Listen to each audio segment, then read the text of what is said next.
So we've been walking through the book of James. You may be seated, by the way. Sorry. We've been walking through the book of James.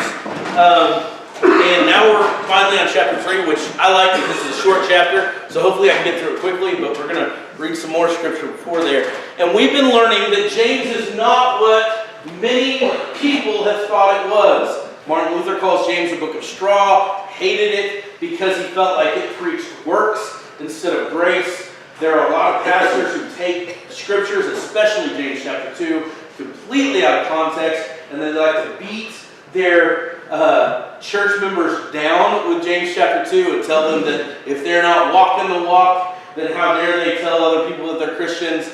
And so, it's been misused in a lot of ways. And we've learned what happens when you put James in context. James and Paul were not enemies. James and Paul were on the same side preaching the same gospel. Many people pit Galatians against James. And the interesting thing is as we walk through this, we see how much James is echoing Galatians. It's just written in a different way because he's a different style of writer, and he's delivering it in such a different way that other people might get it, as opposed to the way Paul wrote. So, quickly we're going to walk through chapters 1 and 2. There was a big problem that James was dealing with. The number one thing, the reason he was writing, besides the fact that there was persecution going on. The big problem, James was dealing with pride and legalism in the church.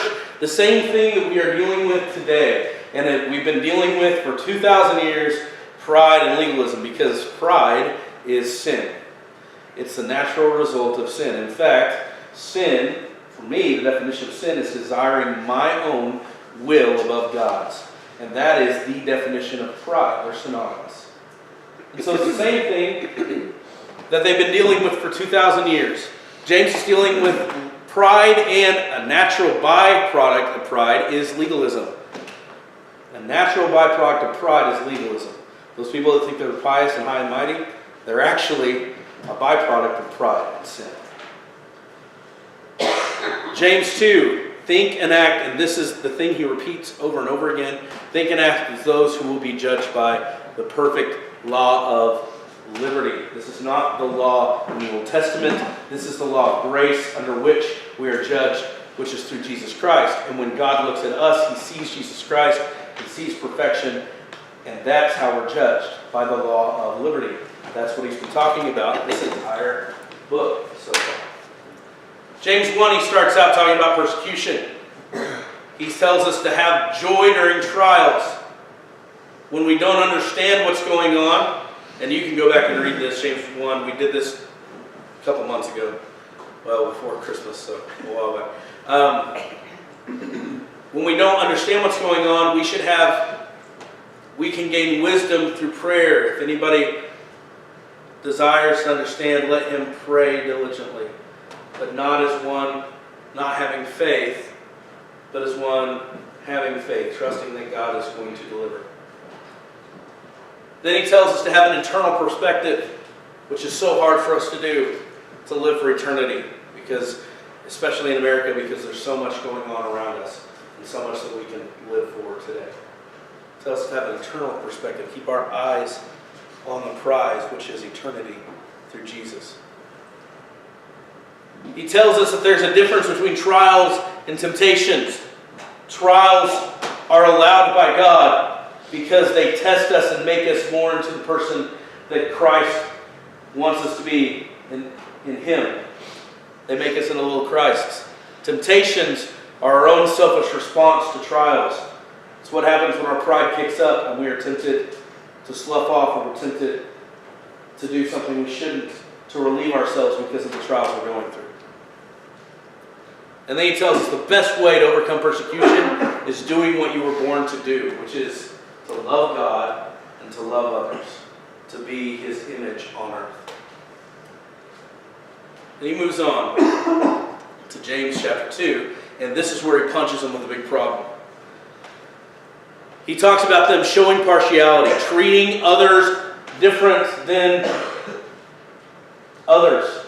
So he's showing the people in the church at this time, because it was a It was a cultural thing, and it's still a cultural thing. We're treating the high and mighty, the religious leaders, and not only the religious leaders, but the rich and powerful in a better way than they were treating the ones who were poor and destitute and the ones who were sick and hurting. And the reason was because they, in their mindset, thought, because of their tradition, that God was somehow punishing those who were sick and hurting and twisted. And James is calling them out. And he's telling them, how dare you call yourself a Christian and judge other people? It is not okay to call yourself a follower of Jesus and not be like Jesus. And Jesus never shows partiality. Everyone's equal. Doesn't matter who you are and what you've done. We are all equal in the eyes of Christ. And so if we're going to be truly following Jesus, we should treat each other with love and respect. So he moves on and he talks about the false piety, the ridiculousness of what they're doing. This is 8 verse 13. This is what they're really jacked up in. They're pretending that they have it all together, and they're judging each other by this legal system that Christ eliminated through the law of liberty, brought into a new law, the law of liberty. And that's the one we should be judging each other on, through Christ, not on this law. Moving on, James 2, 14 through 26, I think the most miscommunicated and messed up of all scriptures in the Bible, because they hammer on that works is what saves you. That's not what James is saying. James is saying this: salvific faith, if you're truly saved, is a faith that transforms a person. Faith that transforms a person. The evidence of Christ in us is showing Christ-like love to others. That's what James is saying. It's not in living a perfect life. It's by being transformed and loving others. That's what James is saying. And so, with that background, we go into James chapter 3. Now, it seems like I said at the beginning of this whole series, when I approached James when I was a younger man, I used to think that he was an old man rambling, because he would hit this, and then he'd hit that, and then he'd hit over here, and now he's going to talk about the tongue. What is he doing? It's like he's switching gears. And the truth is, he's not switching gears. He's trying to show them in a deeper way that they're jacked up, that these people are messed up. That's what James is doing. He's not switching gears. And so, for the longest time, when I read this, James chapter 3, I got it so messed up. Before we jump back into James chapter 3, which we opened up with, I want you to turn to Matthew 15. So flip over in your Bibles to Matthew 15, and we're going to go verse 1. We're going to read a story about Jesus and the Pharisees, the Sadducees, and the disciples. Very interesting story. It's a great story. Jesus puts these guys straight up in their place, and it's kind of embarrassing for them after the fact. You're going, oh, poor guys, they just got Jesus. All right, so here we go.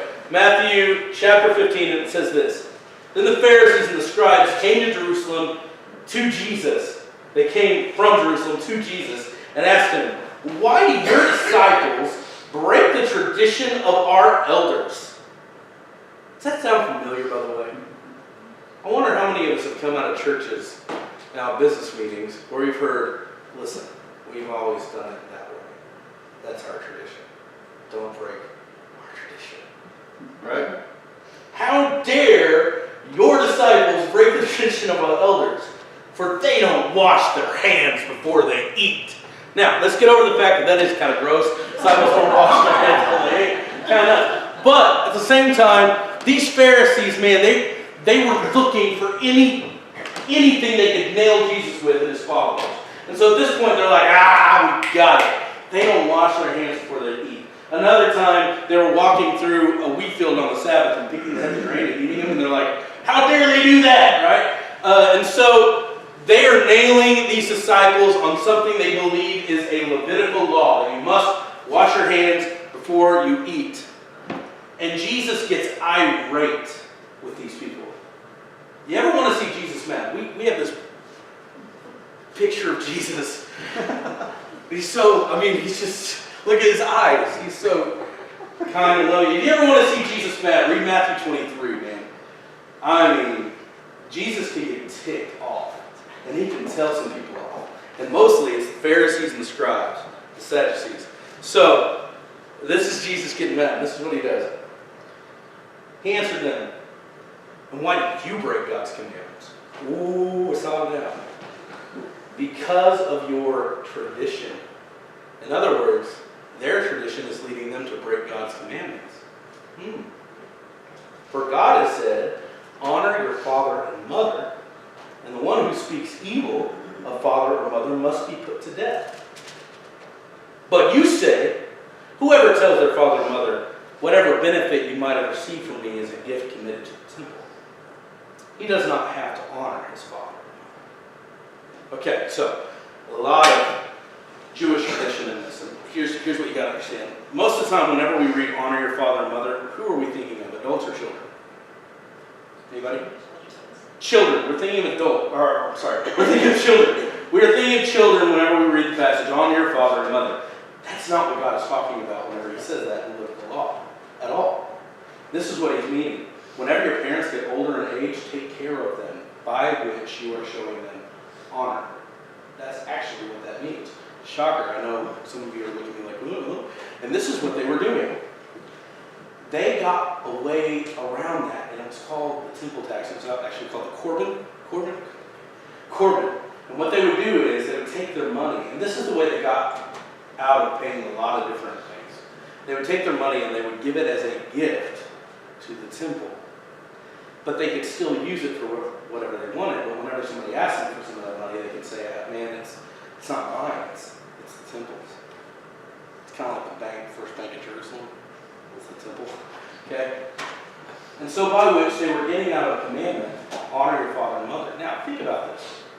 In the long run, think about which atrocities, not washing your hands before you eat, or throwing your parents out in the street when they're older because you don't want to have to pay for taking care of them.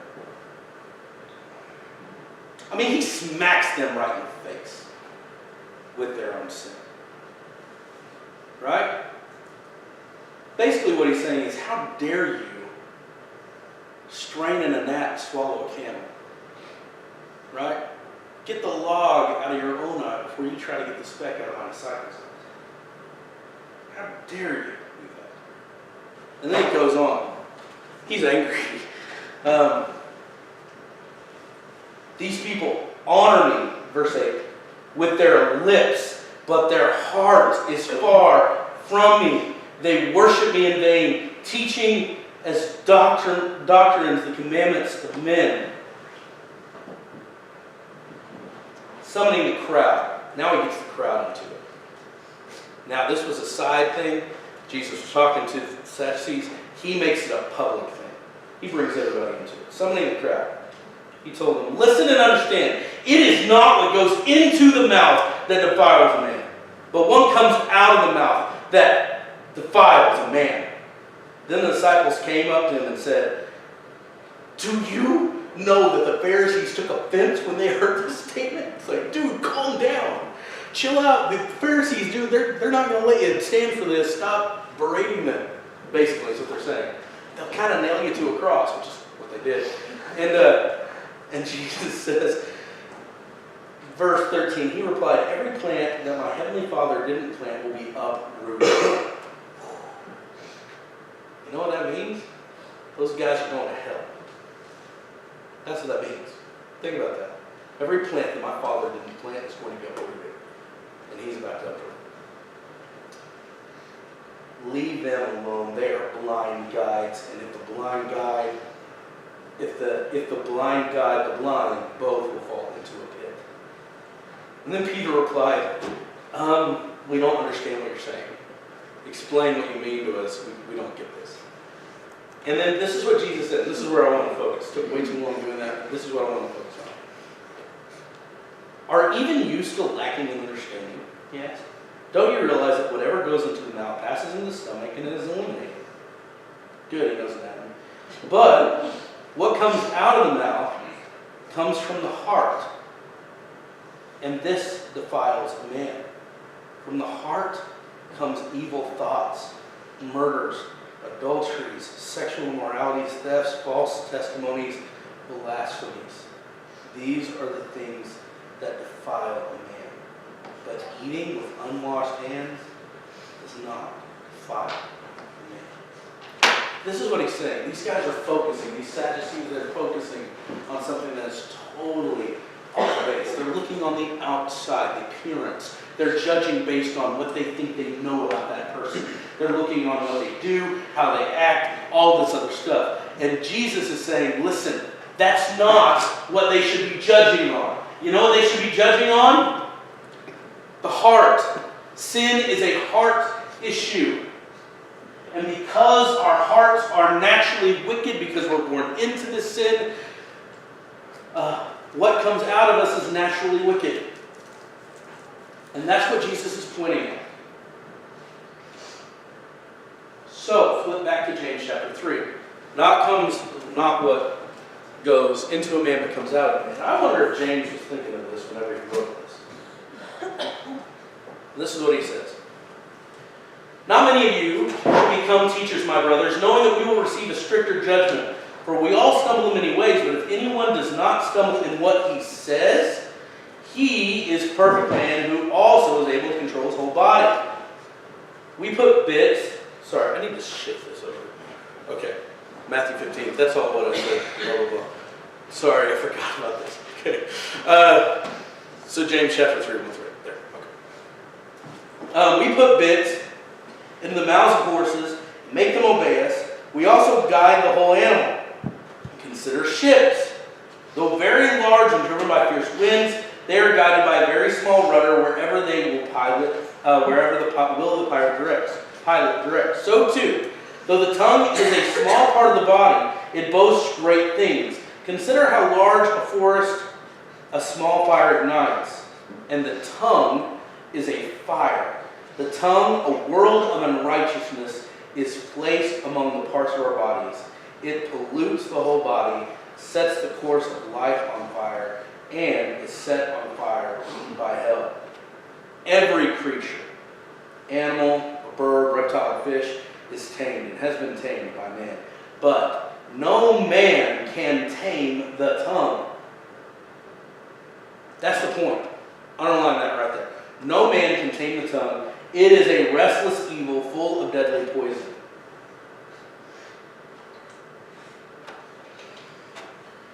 No man can tame the tongue. It is a restless evil full of deadly poison. This is what James is doing. Number one, he is not talking about cussing. That's not what he's talking about. At all. Get that out of your minds. What he's doing is continuing his thought from James chapter 2. He's trying to show these people how jacked up they are and how equal they are in the eyes of Christ. And the next way he's doing it is by saying, listen, you leaders, you guys who think that you're the cream of the crop, you're the guys that speak up here, or you go and talk to others, you better be careful. Let's talk about your tongue for a second. Oh. Now, it's easy for us to say, well, I control what I say. I'm a good person. But really, let's think about this and get honest with ourselves for a second. How many of you in the past week, and I'll raise my hand too because I'm happy to, lost your temper or lost your anger about something, and if you didn't let it slip in your mouth, let it slip in your mind? Raise your hand. Anybody? Okay, that's most people in here. Honestly. How many of us are married? How many of us have lost it on our spouse before? It should be all of us in here. Honestly, come on. Because I'm telling you one thing, God gives us mates in order to understand how jacked up we are in a lot of ways. Honestly. And that's what James is doing. He's pointing those leaders and saying, you guys think you're all high and mighty and you're judging other people. But wait a second. Check out your tongues. Your tongues, nobody controls their tongue. Honestly. Everybody sins. He's pointing out their sin again. digging into them a little bit. I like a paraphrased version of this. And let's see if this changes how you read this. This is really good. And it's a paraphrase, so it's not the actual word for word translation, but it hits the meaning of these verses really good. This is James 3, 1 and 2, and this is done from the Living Bible. This is what it says. Dear brothers, don't be too eager to tell others their faults, for we all make many mistakes. And when we teachers of religion who should know better do wrong, our punishments will be greater than it would be for others. That's what he's saying. That's what he's saying. He's reminding us that what we say matters a whole lot. And when we are judging other people, it's usually through gossip. Man, you see that guy? Man, we know that he's not a follower. Right? Or, man, we know that guy, he's really, he needs to repent. Right? We're gonna have to go and talk to that guy about what he's doing wrong. Okay? And what you immediately start doing is putting yourself above the other person spiritually. And that's what James is hitting at. Watch your mouth. Because with it, you judge other people. In any circumstance, in your job, in your family, in your church, you can do damage. You can hurt. You ever heard the old adage, sticks and stones can break my bones, but words won't never harm me. It's total bullcrap. Words can hurt. And James is pinpointing their problem. Digging in and saying, you guys consider yourselves higher and mightier. And you know I can tell? What are you saying about each other? Boy, you are destroying. The goal of James is not to point out that judges and teachers are no better. Or the goal of James is to point out that judges and teachers are no better, for in fact, judge more strictly than those they judge. James is showing us just how messed up we all are. I mean, it's been repetitive, by the way, this entire time. And reminding us that what we say can affect a church, a person, and a community. And that's what's going on. Let's read verses 9 through 12. With it, with the tongue, we bless our Lord and Father. With it, we curse men who are made in God's likeness. Out of the same mouth come blessings and cursings. My brothers, these things should not be. Does a spring pour forth sweet and bitter water from the same opening? Can a fig tree produce olives, my brother, or a grapevine produce figs? Neither can a saltwater spring yield fresh water. He's calling them hypocrites. That's what he's doing right here. It's like, guys, think about this. You cannot honor God with your lips when those same lips are tearing other people down. We tend to separate honoring God from loving others. But the two go hand in hand. Always. Honoring God is loving others. That's how we honor God. And so we can come here and sing praise songs, and I'm not knocking praise because that's my heart right here. I love this. We can come here and sing praise songs all we want, but when we're going home and tearing down our wives, we're producing salt water where we should be producing sweet water. We can come here and we can sing praise songs all we want, but when we're going to school and we're making fun of that person or we're talking behind that person's back, it's a loud sounding gong and it's nothing but noise to God. He cares about our hearts. And when we are not loving other people, this is what James is all talking about right here. When we are not loving other people, we are not loving God. And I am preaching to myself. Guys, this hurts me every time I think about it because I fail in so many areas in this way. But if we are truly loving God, if we are truly following Him, then we are going to love others with our mouths as well as with our hearts.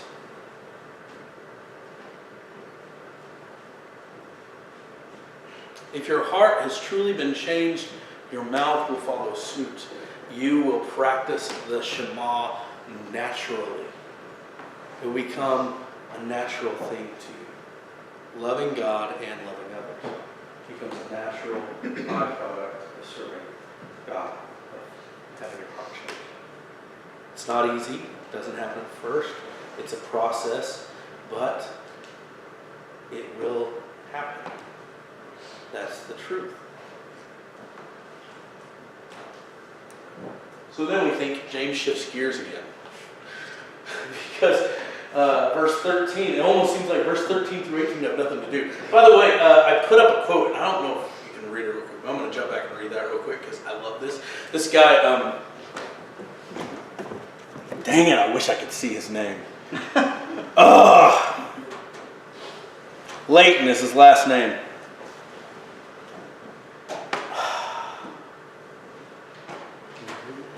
No, I can't. Oh, man. Later on, I'll get that to you if you want. But anyways, this guy's a genius. And the reason I like him is because he had to tame his tongue more than anybody probably in the Reformation. This guy's dad was a Presbyterian in England during the time when Presbyterians in England were a dirty, rotten thing, to the point where they put you in prison if you were Presbyterian in England because they were going against the Episcopal Church. And oh no, you don't do that. And so this guy actually became an Episcopal pastor and worked his entire life to unify the Presbyterians and the Episcopals. He worked his entire life to show them love.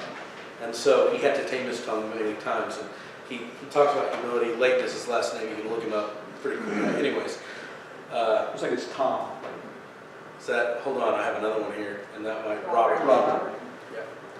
This is his brilliant quote. If thou wouldst find much favor and peace with God and man, be very low in thine own eyes. That was his goal. He made it his life mission to make peace. And so he became very low in his own eyes. And the guy was just genius. You can check him out. Anyways, that's what he's talking about in verses 13 through 18. Man, that had nothing to do with anything but false wisdom. Let's read it. Who is wise and understanding among you? He should show his works by good conduct and wisdom's gentleness. But if you have bitter envy, selfish ambition in your heart, don't brag and lie in defiance of the truth. Such wisdom does not come down from above. It is earthly, sensual, demonic. So he's further pinpointing out the problem with these guys. And this is what was happening. They were backbiting, talking amongst themselves, tearing other people down, and trying to lift themselves up. Okay? And one of the best ways you can do that is by showing false, pride. I know a lot. Look at me. I'm a special man. I've gained many knowledges. I have many leather books, right? My apartment sells birch mahogany. That kind of guy. And so when you puff yourself up, you naturally scoff at other people. And that's what was happening in the first part of James chapter 3. They were tearing each other down by building themselves up. It's a natural occurrence in humanity. We want to be above others. It's our goal. Right? And so what do? We tear other people down so that we can kind of feel better about ourselves. And James calls this false wisdom. False wisdom says, I am better because I know more. Or I am more holy. Right? It is selfish, puffed up, and I love that. It's demonic. It's satanic. It's from Satan. That's what Satan does, is what he said. You are behaving like Satan when you do that.